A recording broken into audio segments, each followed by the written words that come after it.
Hello friends, आइए आज बात करते हैं आर के डिफरेंट फैमिली मेंबर्स की। अपनी सभी वर्कशॉप में मैं यही बोलता हूँ कि स्टैटिस्टिक्स की दुनिया में सीखने लायक एक ही चीज़ है, आर। इसी आर के बहुत सारे फॉर्म्स हैं, बहुत सारे ऑफशूट्स हैं। तो मैंने कोशिश की लिखने की कि कितनी तरह का आर होता है या इसके मेंबर्स। अभी तक मैं 31 तक पहुँच गया हूँ। तो मुझे लगा एक क्विक इंट्रोडक्शन मैं आपको दे देता हूँ इन सब के बारे में। इस फाइल में मैंने इन सब पे हाइपरलिंक भी बनाया हुआ है। आप किसी को भी देखना चाहें तो उसका क्लिक करके वो वीडियो भी देख सकते हैं। लगभग एक्सेप्ट एक या दो लगभग सारे एक्सप्लेन भी किए हुए हैं मैंने अलग अलग में। पर प्रॉब्लम ये है कि ये सारे अलग अलग प्लेलिस्ट के अंदर हैं, तो इसलिए मुझे लगा कि एक बार एक क्विकली सबका कॉम्प्रिहेंसिव ओवरव्यू हम एक बार ले लेते हैं। तो कुछ तो हम बात करेंगे कोरिलेशन रिग्रेशन के कंटेक्स्ट में, और कुछ हम बात करेंगे जब स्केल वेरिएबल होगा तो EFA, CFA, SAM के कंटेक्स्ट में कैसे कैसे आर आता है। So let's start. सो जब भी हम किसी भी स्टैटिस्टिक्स की दुनिया में चलते हैं तो हमारे पास 3 डिसीजन पैरामीटर्स आते हैं। पहला, डिपेंडेंट वेरिएबल कितने हैं, एक है, दो हैं, ज़्यादा हैं, या ऐसा भी हो सकता है आप कहें मुझे पता ही नहीं है डिपेंडेंट कितने हैं। इंडिपेंडेंट वेरिएबल्स कितने हैं और इनको मेजर कैसे किया गया है। इसके दो ही तरीके हैं, मीट्रिक या नॉन मीट्रिक। और अभी हम मान लेते हैं कि स्केल वेरिएबल को और रेशो मेजरमेंट ओपन एंडेड ये मीट्रिक है, बाकी सब नॉन मीट्रिक है। सबका मतलब MCQ, multiple choice questions, binary question, ranking question, ये सारे के सारे हमारे नॉन मीट्रिक होते हैं। तो सबसे पहला हमारा क्वेश्चन ये है कि कितने हमारे पास डिपेंडेंट वेरिएबल हैं। हम बोल सकते हैं कि नंबर 1 हमें तो कोई आइडिया ही नहीं है, हमारे पास तो कुल मिला के कुछ स्टेटमेंट्स हैं, कुछ क्वेश्चंस हमने पूछे, हमें कोई आइडिया नहीं है। अगर ये केस है तो हम जाएंगे कोरिलेशन के अंदर। कोरिलेशन में हमारे पास रिमेंबर हमारे पास कोई डिपेंडेंट नहीं होता है, कुछ वेरिएबल्स होते हैं, उनका हम रिलेशन देखते हैं। इसी तरह से अगर डाटा हमने स्केल के ऊपर लिया हुआ है तो हम उसके ऊपर EFA, CFA वगैरह लगा सकते हैं। यहाँ भी हमें नहीं पता कौन किस पे डिपेंड करता है, हमने तो 10-15 स्टेटमेंट रिस्पोंडेंट से पूछ ली। एक डिपेंडेंट वेरिएबल हो तो रिग्रेशन होता है। रिग्रेशन की एक अच्छी बात है कि इसमें सिर्फ एक अजम्पशन ऐसा है जो कभी नहीं चेंज होता, that is dependent variable is 1। बाकी इसमें बहुत सारे इसके ऑफशूट्स बनते हैं। Regression is one of the biggest family है रिग्रेशन की। तो लेकिन एक चीज सब में कॉमन है, अगर वर्ड रिग्रेशन है तो इसका मतलब डिपेंडेंट वेरिएबल एक ही होगा, और एक से ज्यादा हो डिपेंडेंट तो मल्टीवेरिएट ही हो जाता है। और यहां पर हम यूज करते हैं कैनोनिकल कोरिलेशन। तो कैनोनिकल कोरिलेशन बेसिकली क्या करता है, अगर हमारे पास DV1, DV2, DV3 हो और इधर IDV1, IDV2, IDV3 हो, ऐसे 4 कुछ भी, तो ये क्या करता है, इन सब का एक फैक्टर बना देता है, इन सब का एक फैक्टर बना देता है। उनका जो है इसको हम R बोल दें, C बोल दें। ये फैक्टर एनालिसिस वाला भी कंसेप्ट चलता है। फिर इसमें रेजिडुअल जो बच गया तो मैं इसको 1 1 लिख देता हूं।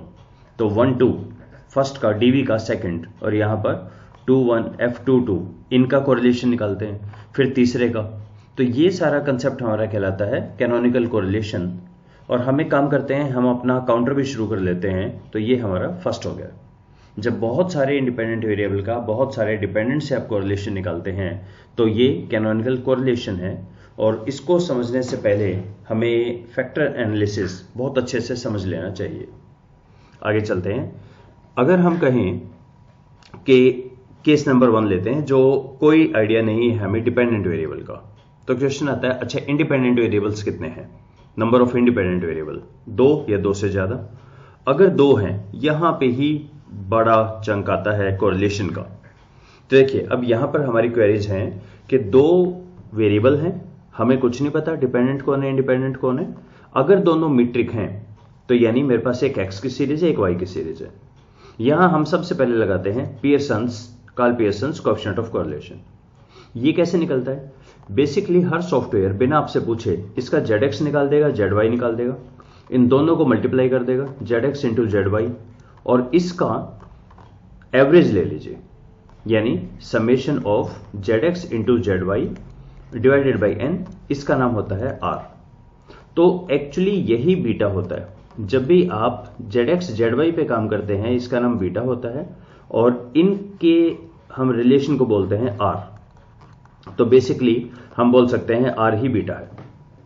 आर और बीटा में कोई फर्क नहीं है अगर दो वेरिएबल हों तो। इनका साइन भी सेम होता है, इनका मैग्नीट्यूड भी सेम होता है। एक्चुअली आर स्टैंडर्डाइज वैल्यू है। आपको याद है ना कि आर -1 से 1 के बीच होता है। वो सिर्फ तभी हो सकता है जब हम जेड एक्स और जेड वाई पे काम करें। अगर आप डी एक्स डी वाई पे काम करें, यानी दोनों की मीन सेंटरिंग की है, दोनों को एक्स बार में से सब्ट्रैक्ट किया है, वाई को वाई बार में से सब्ट्रैक्ट किया है और मल्टीप्लाई करके एवरेज लें, उसका नाम कोवेरियंस होता है।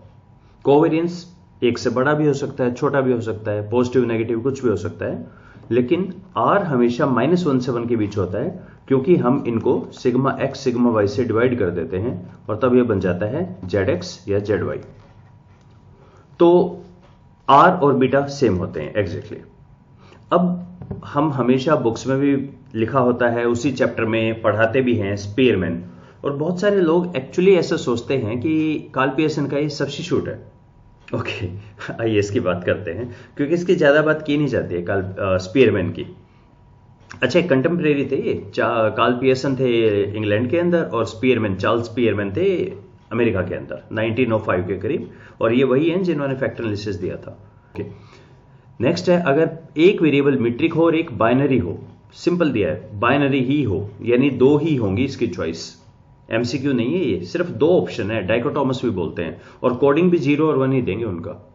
अब ऐसे केस में अगर आप पियर्सन लगाते हैं यहां पे या point biserial, it's exactly the same. So point biserial is equal to R, दोनों one and the same thing. Difference क्या है, यहां पे दो वेरिएबल हैं, दोनों मीट्रिक हैं, जैसे हाइट और द वेट। लेकिन अगर मैं कहूं वेट का मुझे रिलेशन निकालना है जेंडर के साथ, जिसमें 0 का मतलब है बॉय और 1 का मतलब है गर्ल, सिर्फ दो ही हैं यहां पे, तो इन दोनों का जो कोरिलेशन आर होगा ना, एक्चुअली उसको हम बोल देते हैं पॉइंट बाई सीरियल कोरिलेशन। हालांकि इसमें आपको वो भी याद होगा कि ऐसे में तो हम टी टेस्ट लगाते थे। बिल्कुल, टी टेस्ट बताता है कि इन दोनों में सिग्निफिकेंट डिफरेंस है या नहीं। लेकिन अगर मैं आर जैसा एक नंबर चाहूं जो एक मुझे न्यूमेरिकल वैल्यू दे दे कि रिलेशन है या नहीं, that is called point by serial.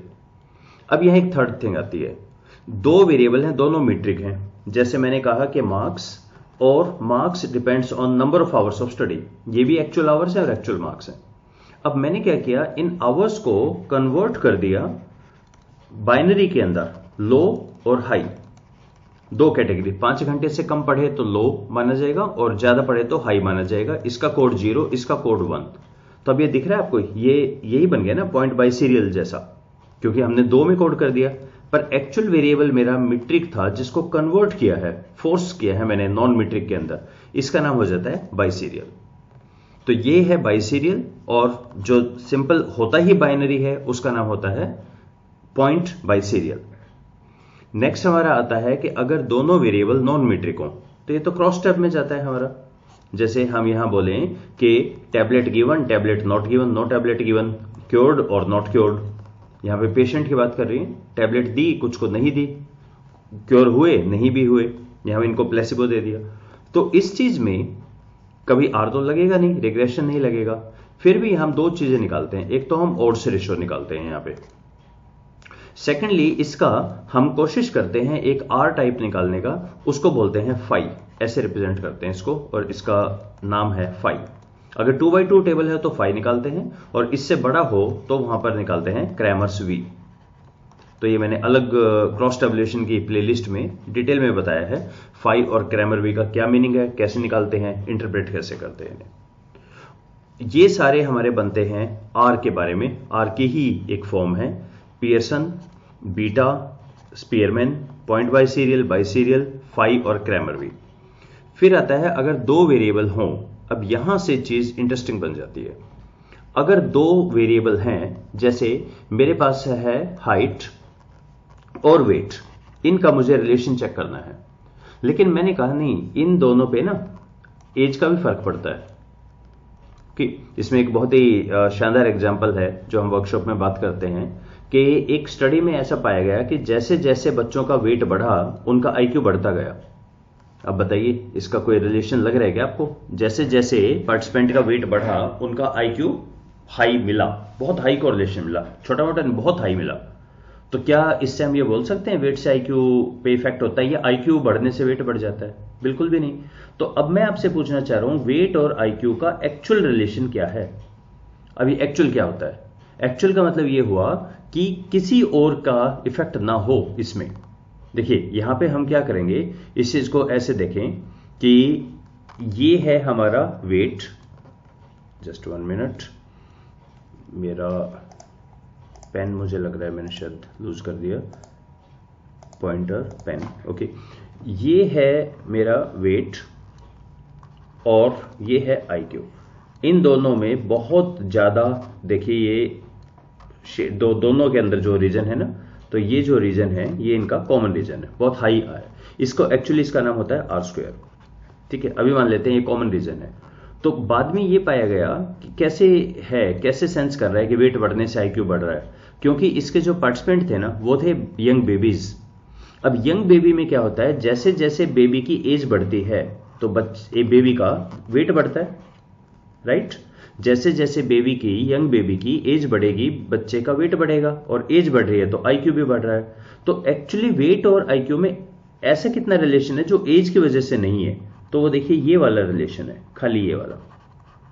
ये वो रिलेशन है जिसमें ना तो एज का, इसमें एज का कोई इंपैक्ट नहीं है, कोई भी फर्क एज का नहीं है, ये सिर्फ वेट और आईक्यू का है। क्वेरी ये है, इसको निकालेंगे कैसे? तरीका बड़ा सिंपल है।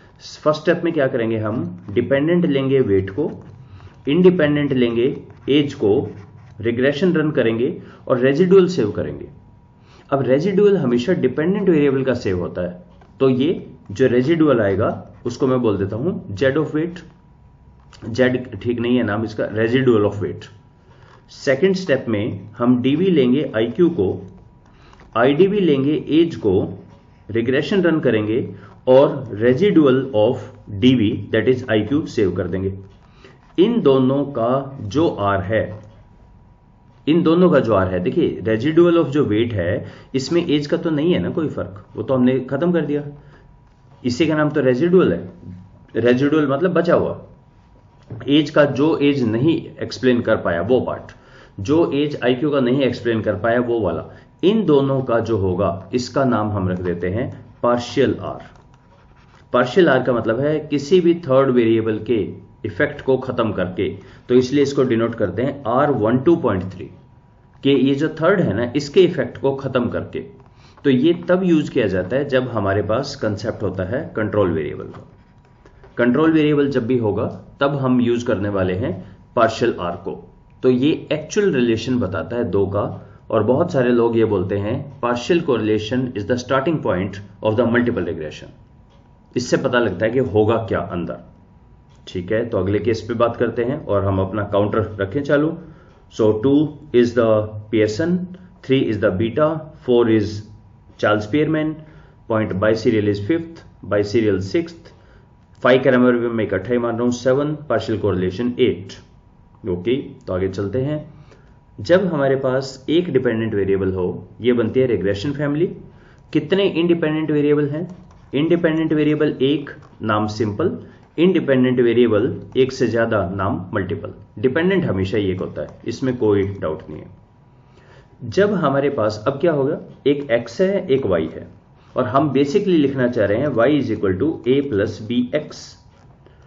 हम क्या करते हैं, इनमें से हमारे पास अगर आपको याद हो कुछ इस तरह की इक्वेशन होती थी, plus B summation X Y is equal to a summation x plus B summation X square. इन दोनों से हमें a और b की वैल्यू आ जाती है। अब हम ये बोलते हैं कि इससे पहले कि फ्यूचर प्रिडिक्शन करें हम आगे क्या होगा, पहले पीछे देखें पीछे क्या हुआ था। जब x मेरा गिवन था यहां पे, तो y मुझे पता है कितना हुआ था। अब इस फॉर्मूले से या इस इक्वेशन से यूज करके आप बताओ मुझे y कितना रहा होगा, इसको बोलते हैं yc। तो yc एक्चुअली एक पोस्ट प्रिडिक्शन है, खत्म होने के बाद। अब आप पीछे से देखते हो, अच्छा x जब इतना था तो मेरे अनुसार yc इतना रहा होगा, जब x इतना था मेरे अनुसार इतना रहा होगा, और ये तो आपको पता ही है कितना था। इन दोनों का जो डिफरेंस है y माइनस yc, इसी का नाम है रेजिडुअल। और यहां एक मैथमेटिकल प्रॉपर्टी है, summation of residual is always 0, यानी summation of y and summation yc हमेशा इक्वल आएगा। ये मैथमेटिकल प्रॉपर्टी है, ये वैल्यू निकाली ही ऐसे जाती है। पर हमारे लिए इंटरेस्टिंग तीन चीज हो गई। x और y का जो रिलेशन अगर मुझे निकालना है, इसका मैं नाम रख लेता हूं यहां पे r। आर कभी भी निकलता नहीं है बिना बीटा के। और वाई और वाई सी का जो रिलेशन है इसका नाम मैं रख देता हूं कैपिटल आर। वाई और वाई सी का इसको बोलते हैं मल्टीपल कोरिलेशन कोफिशिएंट। अब एक चीज देखिए, जब भी सिंपल रिग्रेशन होगा, सिंपल रिग्रेशन में r is equal to beta, इन दोनों का साइन भी सेम होगा। अगर ये नेगेटिव है ये नेगेटिव, पॉजिटिव है तो positive, is equal to r, पर ये r हमेशा पॉजिटिव होगा। r प्लस माइनस हो सकता है, बीटा प्लस माइनस हो सकता है। ये एक फिक्स है जो आगे हमें बहुत जगह हेल्प करती है। ये equation r is equal to r is equal to beta, ये दोनों साइन में मैग्नीट्यूड में सेम होते हैं। कैपिटल R मैग्नीट्यूड में सेम होगा। नंबर जैसे ये आ सकता है 0.6, तो बीटा भी 0.6 मिलेगा, लेकिन R आपको दिखेगा वहां 0.6। ये नेगेटिव नहीं हो सकता कभी भी कैपिटल R, ये एक मैथमेटिकल प्रॉपर्टी है इसकी। तो एक तो हमारे पास आ गया है मल्टीपल कोरिलेशन कोफिशिएंट। और अब हम साथ साथ ये बात करते हैं कि ओके, ये जो y है ये अकेला x पे तो नहीं डिपेंड करता होगा। x करता है, लेकिन x कितना, ये वाला पोर्शन x एक्सप्लेन कर रहा है ना, इसका नाम है r square. What about this, ये तो और भी इंडिपेंडेंट हो सकते हैं, अदर आईडीवी को जा सकता है ये चीज, ठीक है। तो ये जो r स्क्वायर है ये बताता है कितना दोनों के अंदर कॉमन है, इसका नाम है coefficient of determination. Simple regression है अगर एक इंडिपेंडेंट वेरिएबल है तो। जब इंडिपेंडेंट एक से ज्यादा हो, अब स्टोरी और इंटरेस्टिंग बनती है। अब यहां दो चीज होंगी। पहला तो ये होगा कि ये जो x1 और x2 है, ये हमारा है y, इधर है x1 और इधर है x2, ये y, x1, x2। पहली प्रॉब्लम तो ये हुई कि x1 और x2 में खुद में बहुत सारा चीज कॉमन आ गया, इनके अंदर भी तो कॉमन है ना, इसको बोलते हैं y, वेरिएबल इन्फ्लेशन फैक्टर। तो इनके अंदर खुद में एक तो प्रॉब्लम आ गई, मल्टीकोलिनियरिटी। ये मल्टीकोलिनियरिटी का इंडेक्स है और मल्टीकोलिनियरिटी एक बहुत बड़ी प्रॉब्लम है। सेकंड यहां पर क्या होगा, तो हम ये देखना चाह रहे हैं अच्छा ये वाला कितना है जिसमें इनका कोई इफेक्ट नहीं है, x2 का, सिर्फ y और x1 का, इसको हम बोलेंगे पार्शियल कोरिलेशन। इसी तरह से x में और y में कितना कॉमन है जिसमें x2 x1 का कोई से नहीं है, ये भी पार्शियल कोरिलेशन है, राइट। तो ये दो हमारे पार्शियल कोरिलेशन हो गए। तो क्या ये जो हमारा फॉर्मूला है r is equal to beta, वो यहां पर भी सही होगा? आओ चेक कर लेते हैं। एक y है और एक x1 है, x2 है, तो अब आप बताइए yc कितना होगा? yc एक होगा या दो होंगे? बताइए, yc तो एक ही होगा ना, b1 x1 plus b2 x2। इसका मतलब yc तो एक है मेरे पास, ठीक है। तो y और yc का जब मैं निकालूंगा ये तो हो जाएगा कैपिटल R, लेकिन x और y और x1 का होगा R1, यहां होगा R2। इसी तरह इसका निकलेगा बीटा1, इसका निकलेगा बीटा2, तो इसका सवाल ही नहीं पैदा होता, क्योंकि R तो अभी भी एक है, लेकिन बीटा तो दो हो गए ना यहाँ पे, R तो दो हो गए ना यहाँ पे, R हमेशा पेयर में निकलता है। तो मल्टीपल रिग्रेशन में ये चीज it does not hold true, ये सही नहीं रहती है, क्योंकि देखिए यहाँ पे x1 है तो y और x1 का रिलेशन R1 होगा ना, इसको तो आप ले ही नहीं सकते। पार्शियल R बोल दीजिए, वो भी दो अलग अलग होंगे। तो ये रिलेशन सिर्फ सिंपल रिग्रेशन के लिए है, R is equal to beta is equal to capital R, यहां के लिए नहीं है। अच्छा, जब यहां तक हम पहुंच गए तब एक और बड़ी इंटरेस्टिंग चीज मिली।